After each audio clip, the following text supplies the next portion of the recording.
Let's talk about appraisers, because this is actually one of the main questions that we get. What's the appraiser? When does he call? Who calls him? How often? When do you use them? When's it happen?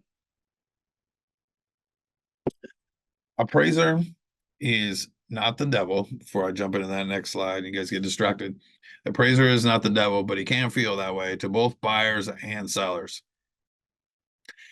They are good. That it's different now than it was. If you haven't bought a house for a while or been around anybody that's bought a house for a while, it used to be back in the old days before the crash that the lenders controlled the appraisal relationship.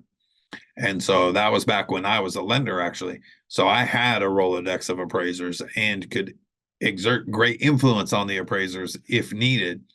That's not the case anymore. There's a new process now where all the appraisers all the orders get put through a clearinghouse to create some distance there. So the lenders can't play favorites. They can't control the appraisal to protect the bank. The banks want the lenders to be neutral third parties, non-arm's length from the transaction, to not have a lender that has so much leverage that they give the appraiser all their business, so the appraiser owes them favors.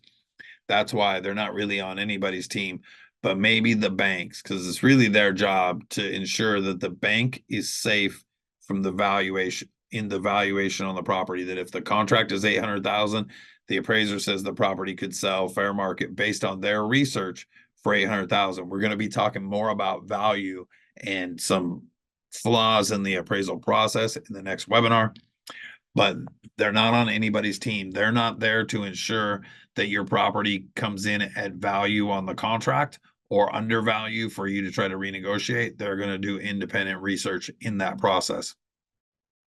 They get engaged after mutual before closing, typically ordered after inspections. There's a cost to appraisals. So normally you get in contract, you clear your inspection contingency, and the lender orders the appraisal. Then the appraisal comes back. Then the lender starts working on the final conditions and getting the documents ready to go to escrow. That's kind of the typical process of when you need the appraiser.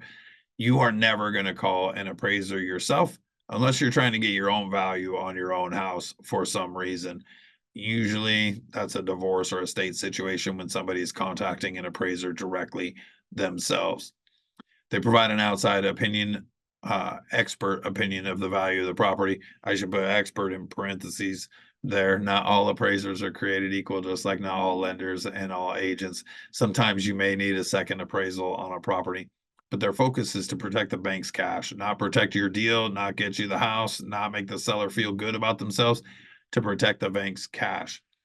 Values can be a tricky thing to determine, and that's one of the flaws in the process that, due to time constraints, we will dig into more in the next one.